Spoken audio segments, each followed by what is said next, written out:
I'm Ric Edelman. On today's show, money and the arts, from Broadway to bluegrass, plus advice on everything from trading options to market timing and paying off credit cards.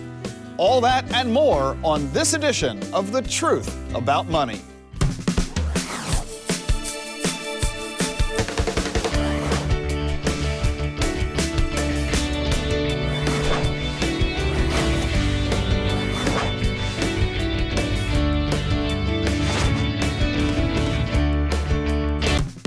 Best-selling author and founder of one of the nation's largest financial planning firms, Ric Edelman. Every actor, singer, and dancer, of course, wants to be on Broadway. But you know who else wants to be on Broadway? Investors.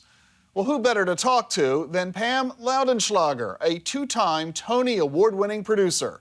We sent my colleague Keith Spangle to New York to get the story.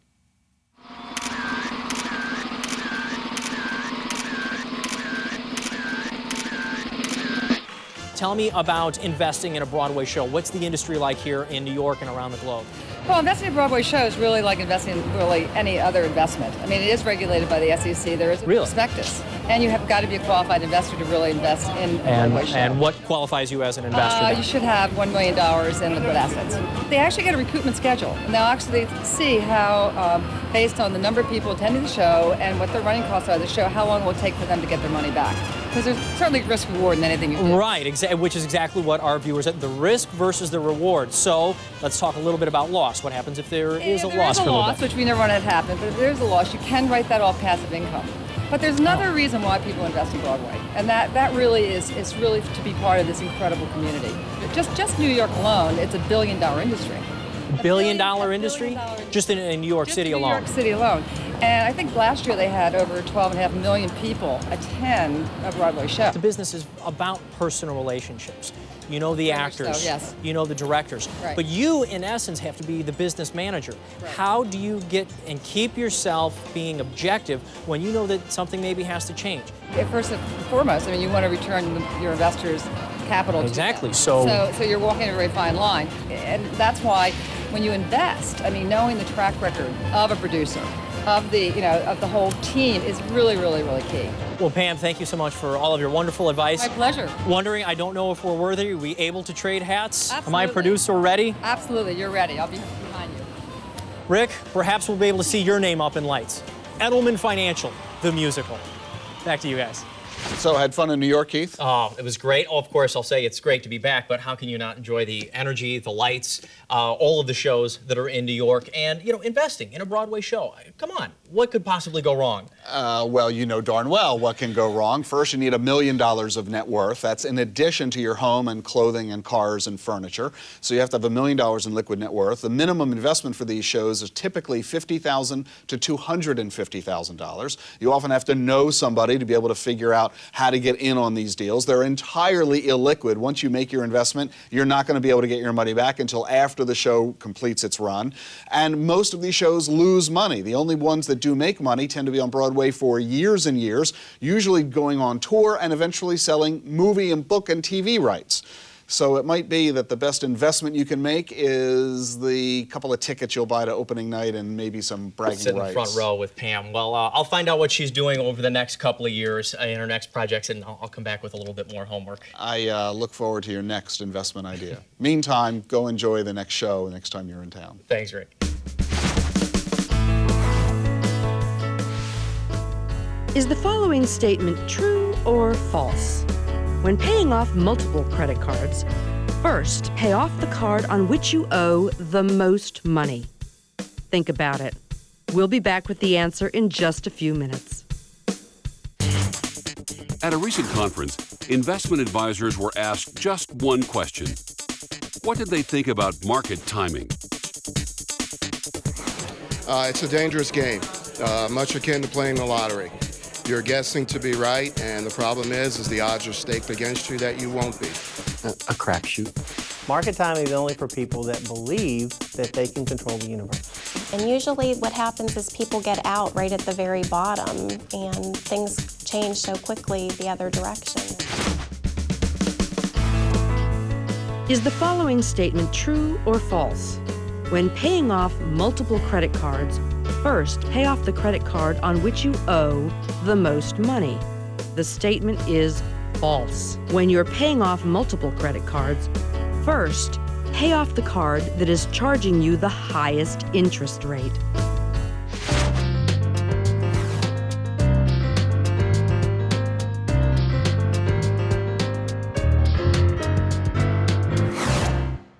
We have a live band with us. It is the return of the Percolators, who were such a big hit when you guys wandered into the studio a year ago that Mom insisted I bring you back. And yes, my big brother Larry, who is to my right, is a member of the band. When you said your band was coming back into town, I said, look, do you guys know any tunes that involve money? And I really wasn't sure that you guys would, being a country and bluegrass band, but what'd you find out? Well, we play a lot of square dances and a lot of square dance tunes, and a lot of the instrumental tunes are named after money. Tunes like Fortune or, Three Thin Dimes. But we did some research, and so we looked at collections from the Smithsonian Institute at old country music, old folk songs, and what we found, we thought we'd find old ballads written mostly about love and murder, and what we found is a huge number of songs about not only money, but hard times. So these tunes go back, in some cases, 100 years. A couple hundred years. A couple of hundred years. Some were, ballads that came over from, the distant old country. shores. Yeah, but a lot of them were, tunes about hard life in rural America. So, Joe, tell us about one of the tunes you're going to play for us. Well, this is a song that was recorded by Charlie Poole in the 20s, and then the New Lost City Ramblers recorded it probably in the 50s or 60s. It's called, and it's got a chorus. It sort of expresses an investment strategy we thought might be appropriate. Maybe I ought to try it. If I lose. Well, let's lose. Check it out. Well,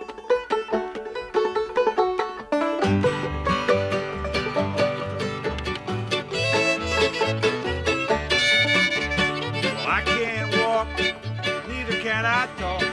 Just getting back from the Staples, New York, one morning. If I lose, let me lose. But I don't care how much I lose.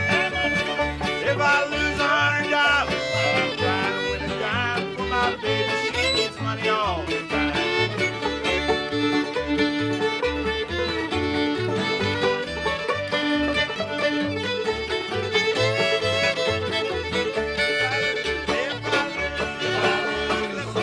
Let me lose. I don't care how much I lose. If I lose $100, while I'm trying to win a dime for my baby, she needs money all the time. And that's the Percolators playing, I don't know what that is called.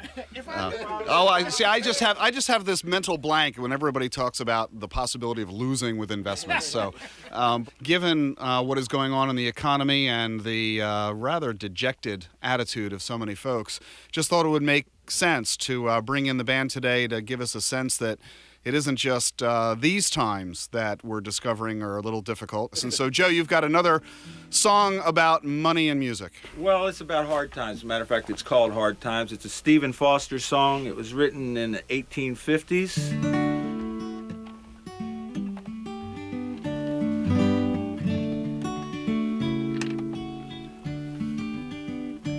Let us pause in life's pleasures and count the many tears as we all sup sorrow with the poor. There's a song that will linger forever in our ears. Oh, hard times come again no more. 'Tis the song, the sigh of the weary. Hard times come again no more. Many days you have lingered around my cabin door. Oh, hard times come again no more. The economy's in bad shape. They're laying off, the downsides. They're laying off everywhere, even at the zoo. I went to the zoo, and the animals was laid off at the zoo. The monkeys was working a double shift over in the panda cage. I went to go see the pandas. There was a monkey. He dressed up like a panda. He's sitting in the cage talking about, I'm a panda. I said, you're not no panda. I just seen you over in the monkey cage. He was like, look, we had a lot of layoffs. I had to pick up an extra shift. Just take the picture and move on.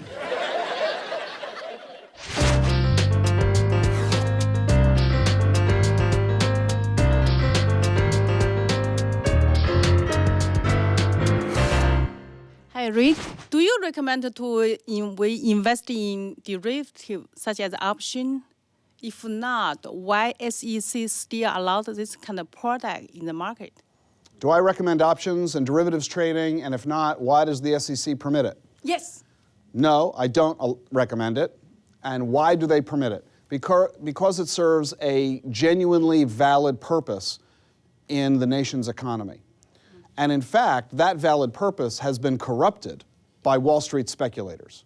Let me give you a short education on options trading. Let's pretend that you're a farmer and you grow soybeans. You're going to plant the crop at one part of the year, and you're going to wait 6 or 8 months to harvest. It takes a lot of cash to plant that crop. And what are you going to do for the 6 or 8 months while they're growing? What do you do for money? You know at the end of the period, you're going to sell that crop to food manufacturers. But what do you do in the interim? Well, it's simple. You sell the crop now before you harvest it to the agricultural businesses. But what price are you going to pay? This is called options trading and futures trading, where they're going to buy the right today to buy your crop from you. And you're going to agree to sell today the crop that you're going to harvest in the future. This makes sense, doesn't it? So options and futures trading has a fundamental, legitimate purpose. And this is why these contracts got created. But there's something else got recognized. What's the price of the corn? Well, it depends on how much corn gets harvested, right? If you grow too much corn, the price of corn will go down. Well, what governs how much corn gets produced? More than anything else, the weather. If we have a drought, or if we have floods, or if we have a lot of cold weather, we could ruin the crop. And all of a sudden, the price of corn might be a lot higher or a lot lower than we thought. Bankers are the ones who are financing the deal. And bankers are sitting on the sidelines saying, look at the deal that the farmer just cut. And they discovered that in one of those years, due to bad weather, the value of those contracts skyrocketed. And an extra profit was earned because the quantity of corn was a lot less than was predicted. Other years, it was the opposite. And the bankers are financing all this, and suddenly one day the bankers said, why don't we get in on this? We got a lot of money. Let's buy up our own contracts and get in the game side by side with farmers. So why does the SEC permit it? And frankly, it's not just the SEC, it's also the Commodities Futures Trading Commission, the CFTC, which regulates the commodities futures. Why do they allow it? Because the farmers need it and the manufacturers need it. And the speculators are just taking advantage of the entire game. So is it a game that you and I should play in? Absolutely not. It is the equivalent of a casino. It is actually worse because you're investing with borrowed money, which means you can lose more than the amount you invested. At least when you buy a stock, you're not going to lose more than your investment. In this game, you can lose more than you invested. It is extraordinarily risky, speculative, dangerous. You and I have no business doing it. Thank you for coming out on this brutal winter day. It was awful today. I miss the snow. I love snow. I went out, last time it snowed, I went out to a park near my house, and it was actually really cute. These 2 little girls from the neighborhood, and they were making a snowman. And it was just adorable. So I was like, hey, that's a fantastic snowman. And one girl's like, it's a snow woman. It's a very gruff little girl. And like, I don't see the difference. She's like, it earns 30 cents less on the dollar.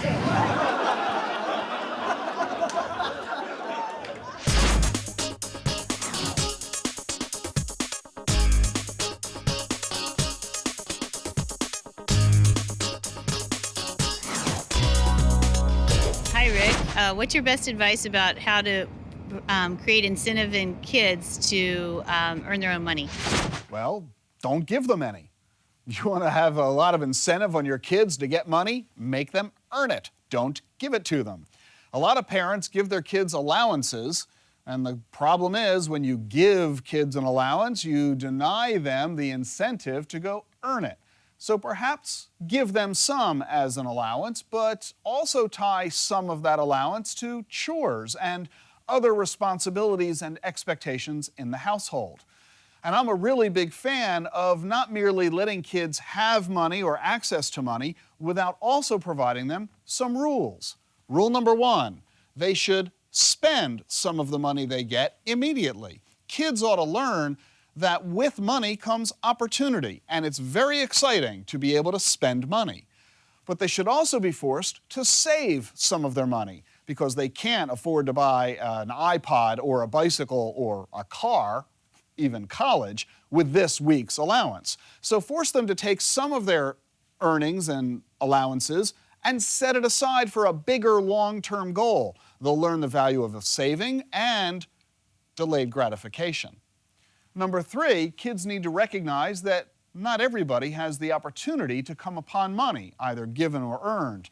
Some people aren't as fortunate, so they should be taught to donate some of the money they have to those who are not as well off. Philanthropy and charity are an incredible, important element of money. The obligation should join the opportunity. And finally, they should learn at a very early age about taxes. If you're going to give your kids a $1 allowance, withhold 10 or 20 cents as taxes. Let them learn early they don't get to keep everything that they earn. You can give them the money later in their future years. They'll be thrilled at the delayed gratification. Save a little, spend a little, give a little, tax a little. That's how you'll have money-smart kids.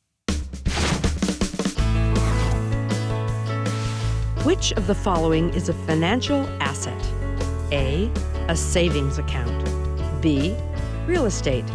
C, stocks and bonds. D, an education savings fund. Or E, all of them. We'll be back with the answer in just a few minutes.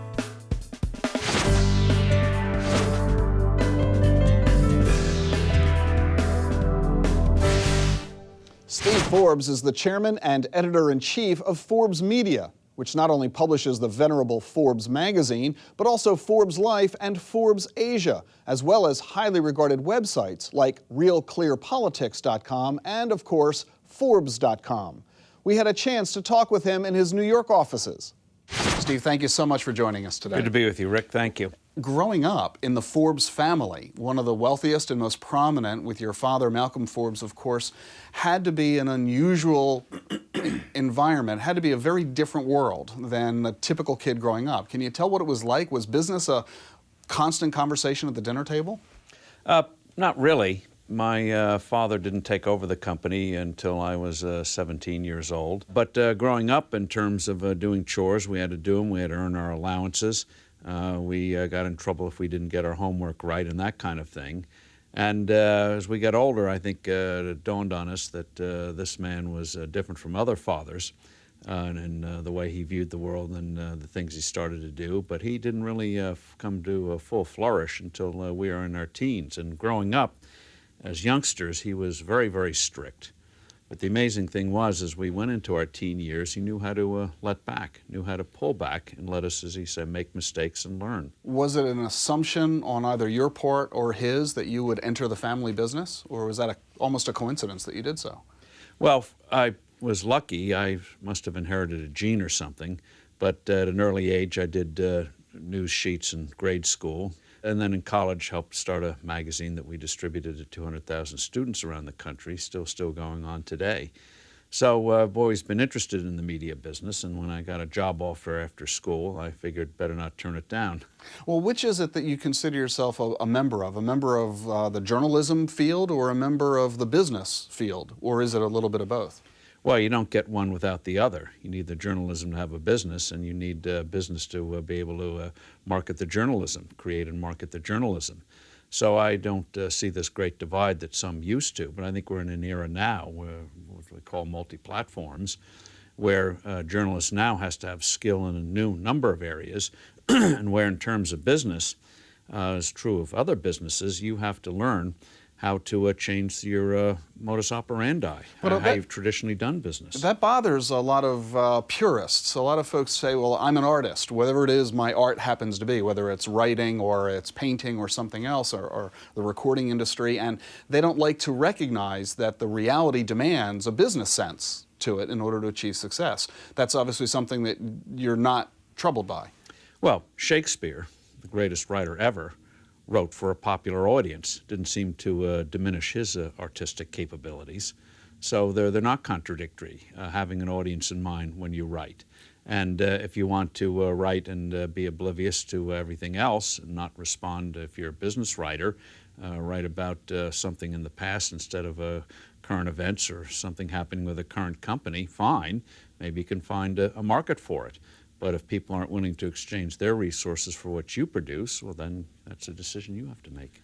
So anyone who wants to do something, I think Forbes is written for that kind of an audience, and the entrepreneurial class, thankfully, is growing around the world. Well, we're doing very well around the world. And that's one of the things that I discovered very early on in my 20s was how accessible and readable and fascinating all of the articles are. They are not, I found, intimidating in the least or hard to comprehend. Well, one of the things that goes back to my grandfather is people. Numbers are shorthand for what people do. And from the get-go, he always believed that you focus on people. When he was asked, what do you look at in terms of a company, he said, you'll learn more by getting an accurate assessment of the head knocker, that's what he called CEOs, rather than looking at the balance sheet. Good manager, good entrepreneur can create a good balance sheet, and klutzes can destroy one. We see it time and time again. Great companies rise up. Times and circumstances change. They can't make the change with it. They make wrong decisions, and out they go. So today, you look at the cover of Forbes, they're always on people, and that's the focus. People make it happen. So if you're interested in people, Forbes would have an interest in you. Steve Forbes. Thank you. Thanks so much.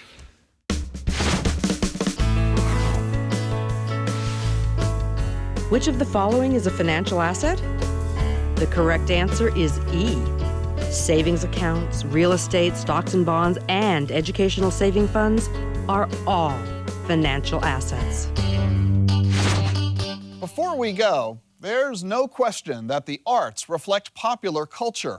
And while scripts and lyrics can offer humorous investment advice, like in the play How to Succeed in Business Without Really Trying, the truth is that for most of us, the arts are meant to enjoy and participate in, not to invest in. And the music we heard today reminds us that our nation is no stranger to hard times, and we've always gotten through them. And likewise, we'll get through today's economic challenges as well. And that's the truth about money. I'm Ric Edelman. See you next week.